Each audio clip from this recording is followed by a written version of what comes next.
Hello, and welcome to another episode of Movie Spoiler Alerts. Today we're talking about the 1994 drama, The Shawshank Redemption, so let's get started. The film opens in 1947, with Andy Dufresne being convicted of murdering his wife and her lover, now serving 2 life sentences at Shawshank State Penitentiary. There he befriends Red, another inmate serving a life sentence, who procures a rock hammer and a poster for Andy. During his time working the laundry shift, Andy is frequently sexually assaulted by a group of inmates, led by a man named Boggs. Andy overhears Hadley, a guard, talking about tax issues, and Andy helps him. After Andy is nearly killed from an assault from Boggs and his crew, the guard Hadley beats and cripples Boggs, and Andy is not attacked again. Warden Norton meets with Andy and reassigns him to the prison library to assist an elderly inmate named Brooks. Andy begins doing the taxes for all the prison staff, including the warden.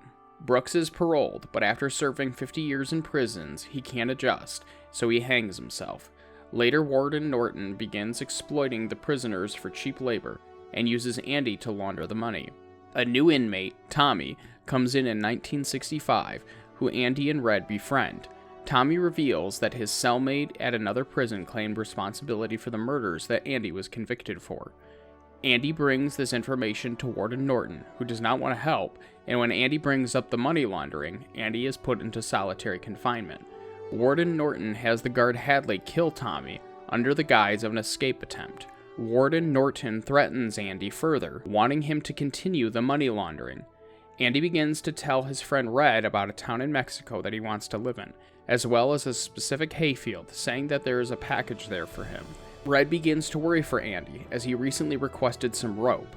The next day, Andy's cell is empty. The warden discovers that behind a poster in Andy's room, Andy's been digging a tunnel for 19 years. Andy used the rope to escape, and took with him the proof of the money laundering. Andy is able to collect the money that was laundered using an alias, and sends proof of the laundering and the corruption and murders to a local newspaper. Police arrive at Shawshank and arrest the guard Hadley, while Warden Norton takes his own life. Red is finally paroled and struggles to adapt with life outside of the prison. He visits the hayfield Andy mentioned and finds a package with money and a letter asking Red to join him in Mexico. Red and Andy reunite as the film ends. So that was the spoilers for The Shawshank Redemption. If you have another film you'd like to see us spoil, please let us know in the comments below. Check out Movie Spoiler Alerts on Instagram, and remember to like and subscribe. Thanks for watching.